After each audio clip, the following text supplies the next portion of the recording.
Welcome to our webinar, Customer Engagement Insights from the Top 100 Subscription Retailers. This virtual event is brought to you by our team here at Iterable, headquartered in downtown San Francisco. My name is Alyssa Jarrett, and I'm the Senior Content Marketing Manager at Iterable, and I will be serving as your host today. I will be joined by my colleague, Carl, Director of Marketing at MailChart. But before I introduce him, I wanted to take a minute of your time. We'd really like to hear from you, so please ask any questions by typing in the question and answer chat panel on the bottom of the webinar player at any time during the presentation. We will keep track of all questions and answer them at the end of the webinar, time permitting. All registered attendees will also be given the webinar recording and a follow-up email as our thanks for your participation today. Now I'd like to introduce you to my fellow panelists. Take it away, Carl. Thank you so much for the intro, Alyssa. Hey everyone, my name is Carl Setnawi, and I am the Director of Marketing at MailChart. So if you've ever used a spare Gmail account to keep track of your competitors, to sign up for different websites and see and understand what emails they're sending, you know how clunky that can be using a spare Gmail account. So MailChart really is the tool that e-commerce marketers use to plan their email campaigns, track their competitors, and improve their lifecycle campaigns really quickly. And then after they're done planning their campaigns using MailChart, Iterable is the growth marketing platform that B2C growth marketers use to power omni-channel relevance at scale. So we automate campaigns across all channels using our visual drag and drop workflow known as Campaign IQ. So that's just a little bit about us, and let's get started. So the first thing that we want to talk to you about is this subscription economy. What does it mean? Why is it important? So let's just get a little bit into these stats here.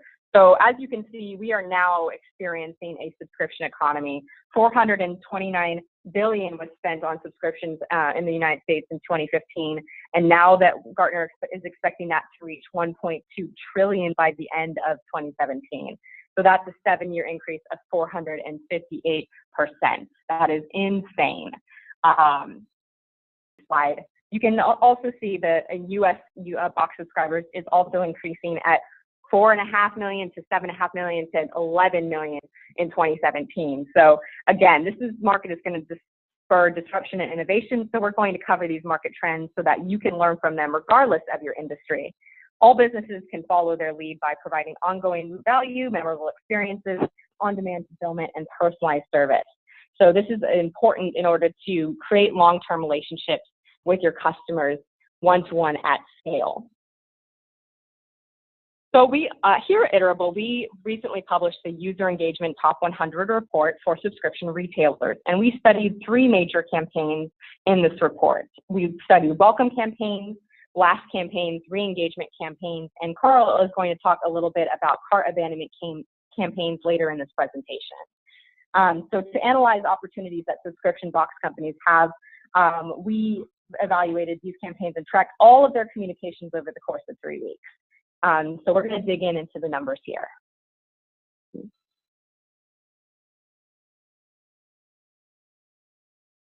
Here are some of our key findings. So out of the top 100 subscription box retailers, including retailers like Dollar Shave Club, BarkBox, etc., only 19% of them it included a welcome series. This is a multi-touch campaign for onboarding new customers, whether pre or post-purchase. The vast majority of them, as you'll notice, is only sending 1 welcome email. And then in terms of omni-channel presence, only 9% of these top 100 companies are putting push notifications or SMS into their strategies, despite the fact that almost over a quarter of them have dedicated mobile apps.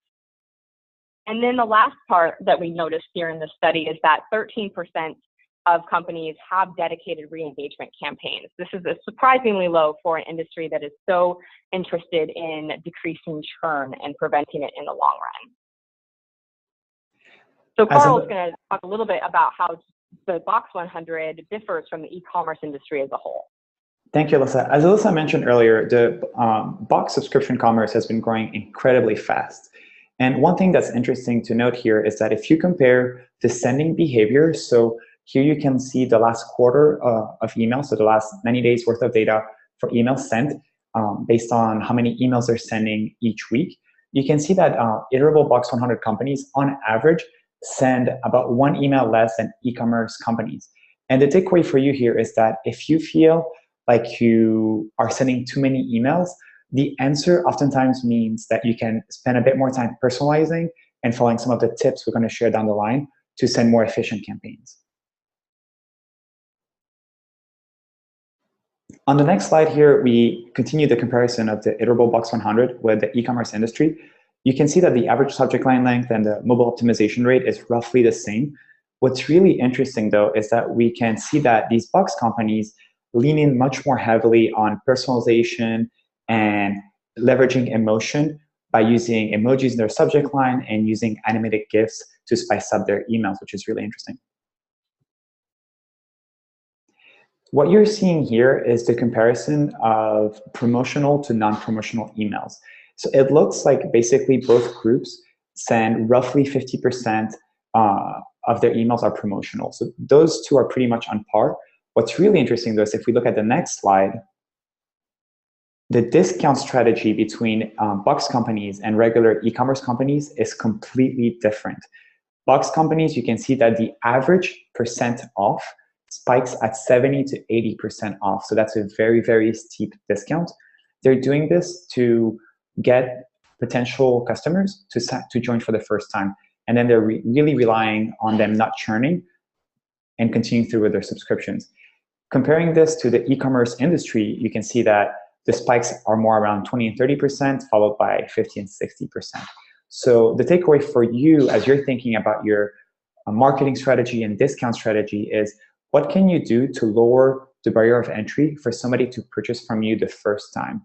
That could be offering a steep discount, but it could also be promoting items that are not on the higher price points, so that it's easier for somebody to commit to their first purchase with your brand. Next up, we're going to start looking at welcome campaigns. Thanks, Carl. So as we mentioned in the Iterable User Engagement Top 100 report, looking at the leading subscription retailers, the first campaign that we studied was the welcome campaign, and only 68% of these retailers have a welcome campaign in place. And the next pie chart, you can see about 72% of those only send one welcome email, followed by 2 or 3 emails was typically seen. So this is considered a basic campaign for the vast majority of B2C companies out there. But we noticed that a lot are still relying on the transactional confirmation just to thank someone for making a purchase or for creating accounts. And there's really not a whole lot of onboarding going on, over the long haul. A good welcome experience is something you need to create for your subscribers, and you need to tailor to them based on the actions they have or have not taken. So in this example here, we can see the 3 emails that Le Tote sends to a non-purchaser after joining their email list over the course of 4 days. The first email is very clear. It tells you exactly how Le Tote works. The second email tackles 5 reasons why you should join, and the third email talks about their origin story and why they got started. This is, again, a very nice experience for you as a new subscriber.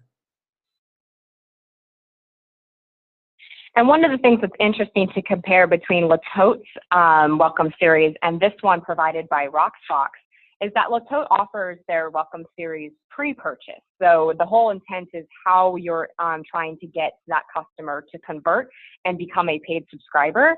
Here in this Rocksbox 3 email series, this is post-purchase. So the first email that we receive is welcome to Rocksbox, and it provides 3 steps of how the service works for this particular fashion jewelry service. And then the second one offers FAQs and explains how the Shine credit works in order to apply your credit to a next purchase. And then the third email offers tips and tricks using customer testimonials and positive experiences in order to inform customers about how to tailor their outfits around the jewelry that they receive. And the interesting thing to note here is the combination between transactional and promotional material. You notice in the headers at numbers 2 and 3, you can see that you can actually see how the tracking information is being provided. So in number 2, you can see your first set is ready. It's saying to to really go into your account and see how you're going to be receiving your first set. And then the third email says that your Roxbox set has been delivered. So that's one of the things that we actually work with Roxbox to trigger these automated campaigns. And it's a really great way to share pertinent shipping information for subscription retailers, as well as providing these really high value promotional materials throughout the customer journey. So really great way to sort of, kill two birds with one stone and give all of that wonderful transactional information, as well as selling a great marketing story. And so the first recommendation that we want to talk here when we mention welcome campaigns is, again, start off on the right foot. You're only going to get one chance to make a good first impression, so you really want to build rapport with your customer. And this means personalizing it as much as you possibly can, because you want to make sure that your customer feels like a VIP. Include strong calls to action in your follow-up emails. Make sure they're involved with your brand by downloading your mobile app if that's available, or following your brand on social media. These are all great ways to build a cohesive omni-channel experience and really get things going on the right foot. Appearances really matter when it comes to email marketing. Email is an extension of your brand experience. It's an extension of your website. Just like you care about how your website looks, how your shipping experience feels and looks, the same should apply to your email. So make sure you're appealing visually to your subscribers. The bar in today is much higher than it was just a few years ago. So great imagery and a great template is really important. As Alyssa mentioned, avoid transactional emails just for account creation if you can. Try and roll those in with something that also provides value to your subscribers. So give them value, get them stoked to open your emails. And lastly, but really important, optimize for mobile. I know you've heard this before, but as we saw from the earlier slides, only about 40 to 45% of emails are mobile optimized, both for box companies and for e-commerce companies as a whole. If you look at the stats out there, over 50% of emails are open on mobile devices. So this is a must for your email program. And the last recommendation that we have here is really prioritizing engagement. So, congratulations, you've acquired a new customer, that's fantastic, but this is not the time to get, it's the time to give. And so a really strong welcome campaign is offering users a lot of value. So educating, informing, building that relationship. Another way to think about a welcome campaign is also to think about all the possible behavioral triggers that could actually automate your welcome campaign. So the vast majority of welcome campaigns will be triggered post-purchase. That's, pretty standard. But what are other ways that you can welcome members into your community? Could it be that they engaged with you on social media, or that they signed up for particular newsletters?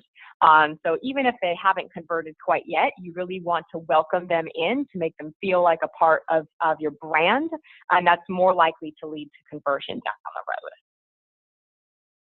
So you've welcomed your customer, they're onboarded, they're excited, and they're waiting for their shipment to arrive. So now what? You've entered a new stage of the customer journey, and now it's starting to think about optimizing your blast campaigns. So over the course of the 3-week study during our user engagement top 100 report, subscription retailers, about 68% of them sent blast campaigns. And this is about standard with the amount that was also sending welcome campaigns, interestingly enough. But we do notice some differences between industries. So on average, subscription retailers send 3.8 messages, blast messages in 1 week, but fashion brands send the most with 5.4 on average, followed by beauty and grooming with 4.5 emails, food and drink 2.5 emails, and then lastly, the lifestyle industry that includes things like pets and parenting sent the least number of blasts at a weekly average of 2 emails a week. So something to keep in mind, we're not saying that necessarily more is better here. It's going to take a lot of testing to determine the right frequency and cadence for your particular business. But this is hopefully going to give you a little bit of insight into what the subscription box companies in your industry might be doing. Here are 2 examples that we have featuring 2 lifestyle brands here in the geek space, Geek Fuel and Loot Crate. So if you notice Geek Fuel here on the left-hand side, offers a lot of nostalgic creative when it comes to their exclusive Space Invaders box. They're offering you a really fun way of getting involved in and adopting this particular promotion. The one thing I really would have loved to see is some animation here. So obviously it's a very popular video game. I would have really appreciated seeing those little aliens move around. But overall, I thought this was an excellent start to really tapping into that nostalgia and getting your customers excited. And then on the right-hand side, we have a Loot Crate. So for this competitor, they are promoting Netflix's show Stranger Things. And I've included 2 mobile devices here to show you how you would scroll down the email. It's particularly long, which was interesting because the content is actually mirrored. So at the top, you have an animated title, like coming in like a marquee, showing you Stranger Things, which is really cool. And then on the bottom, all of the creative has been flipped to mirror the alternate reality in the show known as the Upside Down. So fabulous engagement for Stranger Things fans. I was blown away by this email, and I certainly thought that they'd probably see high returns on this one for sure. And to build off those 2 great examples, you can really boil those down to know your audience. And so here's an example from NatureBox that is timely and relevant, where they encourage moms to gift a subscription of snacks or some snacks to their college-bound kids. Again, this is a very simple email that resonates with their audience, and they're able to send these types of emails because they know exactly who they're reaching and what they care about. On the right-hand side here, we can see an email from Render Runway that uses a very much editorial focus to promote their latest products that you can rent with them. And along with promoting their products, they're also including style tips. So you're digesting the email, you're familiarizing yourself with the products they have while still learning something in the process. That's a really great way to engage with your audience. So next, going back to what we said earlier, make your emails visual. Again, this is really important. If you can, use animations. Animated GIF usage has just increased drastically over the last few years. So whenever you can, do anything you can to make your emails really stand out visually for your subscribers. And then think interactively about who you're reaching. So whether that is live polling or geo-targeting or personalizing the emails based on activities that they have done or not done on your website, the more relevant you can be, the better off your emails are going to be received. And the second recommendation we have here is think like a media company. So one of the things that we noticed with successful blasts is that there is a lot of correlation between subscription box companies and print subscriptions. You know, there's subscription businesses that have been at this for a very long time. They just happen to be in the newspaper and magazine space. And now the lines are blurring. So for example, Allure has a beauty box in addition to their core magazine.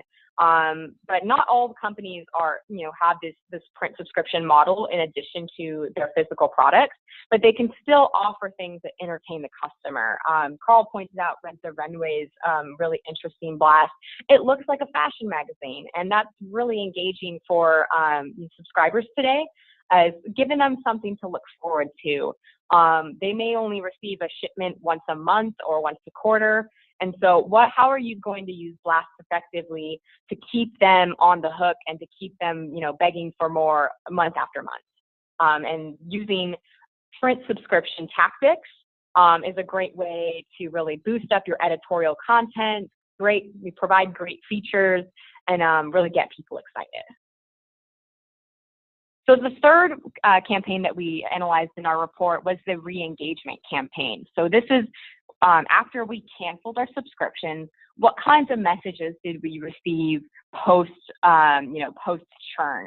And so we received the vast majority of them transactional confirmations that we canceled. That's pretty standard. But how many actually sent messages in order to win us back? And only 13% of subscription retailers offer dedicated re-engagement campaigns. Surprisingly, astonishing low for this particular industry, in which churn is a huge issue, and preventing it is a key objective to their businesses. Again, you can see some variance from campaign adoption by industry. So beauty and grooming was the industry that usually used re-engagement the most at 38%, and then lifestyle and fashion ties for third here. So again, depending on the industry, what tactics can you use in order to win back subscribers? We'll show you some examples right now. So here we have BarkBox and Dollar Shave Club, and they both use a similar tactic in the sense that they offer their products without needing a subscription. So for BarkBox, you can see their CTA, get a BarkBox, no subscription, and Dollar Shave Club says no razor, no problem. So not all subscription retailers will be able to have an e-commerce store, but having different revenue models is a great way to get to the one-time buyers versus the guaranteed month after month buyers. And they include similar types of creative. So BarkBox uses this adorable photo of a dog sitting in a chair, wearing a shirt, and it really gives a lighthearted tone to it. And even the copy itself is fun and casual. You know, hey, look, we get it. You're just not looking for anything serious right now. So really great way of like easing somebody in and not feeling accusatory or threatening after someone cancels, but really focusing on building that relationship.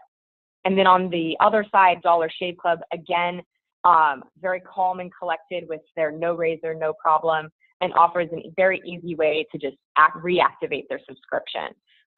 So these are really great examples that were brought to our attention as great ways to win us back. And so the recommendations here are obviously just because a customer cancels doesn't mean that you stop communicating. The conversation doesn't end, but it obviously needs to change.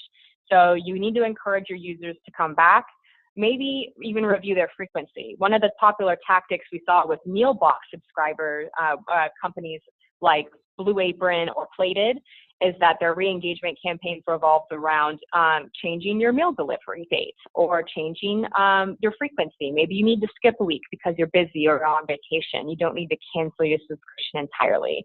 So that may work for your business. What are other ways that you can compromise in order to get them back in the long term? It's also helpful to include an incentive that your subscribers can't refuse or ignore. And sometimes this means changing the conversation, as Alicia said, where you just simply say like, hey, you're not ready for a commitment to a box, but you can just buy our products one-off. But you can also offer them a deal or a discount depending on how long it's been since they've churned. But the number one thing you need to do before you try and be aggressive on the promotional side of things is to ask for feedback. If you're able to understand why somebody canceled, why they stopped buying your subscription, or if they've bought from you, why they haven't bought yet again, you're then able to better tailor your campaigns to focus exactly on those reasons as to why people are not taking the action you want them to take. And then the last recommendation we have is, again, keep it casual. Don't add pressure on the already awkward experience that a user might have in canceling their subscription. So focus instead on rebuilding that positive relationship, regaining their trust, because studies show that a 5% increase in retention can result in a 25 to 95% increase in profit. So you really need a re-engagement campaign in order to win back your subscribers, because the cost of acquisition is so much higher than the cost of retention. And so really focus on engagement here and make sure you're building that positive relationship. Talking about retention, you have potential customers that are going to your website, that are adding items to their cart, that are not following through with their purchase. So about 68% of carts are abandoned. So if you don't have a cart abandonment campaign today, that is a must. If you sell anything online, you know that people are abandoning their cart and you need to follow up with them. The trick here, though, is to build on some of the learnings we shared earlier, which is don't be too aggressive. So here's an example from Latote, where you can see that the experience really feels nice. It says like, hurry, your cart of unlimited fashion is about to expire, but it doesn't feel too pushy. It's clear, it's clean, but it's not aggressive. And same thing with Fabletics. I love the sentence that they use. We've saved your cart, but we can't reserve the items. That is such a nice sentence, right? So you add pressure by saying, hey, we've saved your cart, but if you don't check out now, they might sell out. Notice that Fabletics includes images of the product that was abandoned. Kind of reminds me, oh yeah, I actually did want these leggings. They look great. And then in this particular email, they promote their VIP club and offer a discount based on this club, being a member of this club. But the email itself doesn't feel discounty. It doesn't scream sale, buy me now. It's much more elegant than that. So a few recommendations here. Simple is better than none. So if you don't have a cart abandonment email, just set one email at least in motion, send that out and measure the impact of sending this one email. If you can send more than one email, that would be ideal, but just get started with one. Also, you don't need to lead with a discount. If you want to offer a discount to convert users a few days after they've abandoned, that's a great strategy when you have a multi-part series of emails that are part of your cart abandonment strategy, but you don't need to start with a discount. You can instead appeal to the subscriber's emotion and seeing if that is enough to get them to convert. Following the same theme we've been kind of talking about this whole webinar, appeal to subscribers' emotions, but don't be pushy. Keep your emails visual, keep them friendly, put your best foot forward. Your brand is really, really important. And then if possible, show the abandoned products as well as recommended products. So Amazon actually just recently redesigned their purchase product. And if you buy something on Amazon now, you'll also see customers that bought this also bought these. Product recommendations are really, really powerful and they work. So if you can include those, do so as well. Great. So we've covered quite a bit. We've covered welcome campaigns, blast campaigns, re-engagement campaigns, cart abandonment. And so there's a lot here, and we just wanted to give you some key takeaways. Obviously, as you can see from the insights from our user engagement report, marketing automation isn't new, but most retailers, whether you're a subscription company or not, still have much room for improvement. The subscription models benefit disproportionately from automation because, of course, you know, the whole point is reducing churn. So one of the things that's important is knowing that you don't need to reinvent the wheel. You can use tools like MailChart to get inspiration from other companies' email programs. And you can use a growth marketing platform like Iterable that is built with the marketer in mind and can scale to, you know, enterprise levels and reach hundreds of millions of users, you know, in a way that's effective and easy to use. If you're interested in reading the full report on subscription retailers, we have the URL there. But for now, I'd like to open it up to some questions. So I've been taking a look, and we've got a couple coming in. And the first one, I think, for Carl, you know, someone saying, you know, this is all really great stuff, all these great examples, but goodness, you know, where do I even start? I think what's important to note is that you don't need to reinvent the wheel. Your resources are limited. Your time is limited. So the best way to start is to understand what other companies are doing. And I'm a bit biased. I would say, hey, check out MailChart's free account. Like, you can create an account for free and get started to see what your competitors and any other companies that you care about are doing. But you can also do that with that Spirit Gmail account of yours. But if you take note of what your competitors and companies reaching a similar target audience are doing, you're able to really get a lot of inspiration that you can then tweak and adapt to your own company. So don't reinvent the wheel. See what's out there that you like and copy that. And then the last question that we have here, any tips for marketers that don't have the technical resources that, you know, that they think might need for these particular campaigns? And I can answer that one. You know, again, it's using the tools and technologies that allow you to do this very easily. So using workflow builders that are very visual, drag and drop, you know, hey, bringing in your SMS campaign and your email campaign and your push notification campaign all in one place, and really bringing in those behavioral triggers as custom events, so that way you're reaching the right person at the right time with that right message. So you don't need to have a fleet of engineers to do really stellar email campaigns. You just need the right growth marketing platform to set you up for success. And I know I'm a little biased here, but again, I think we've got a lot of great people working on very sophisticated campaigns, and we'd certainly love to help you out, both the teams at Iterable and at MailChart. So with that stated, that's all the time we have for today. Once again, please look for a follow-up email. We will share the recording as well as the link to download the full report. So on behalf of Iterable and MailChart, thank you for joining us and have a wonderful day. Thank you, everyone. See you soon.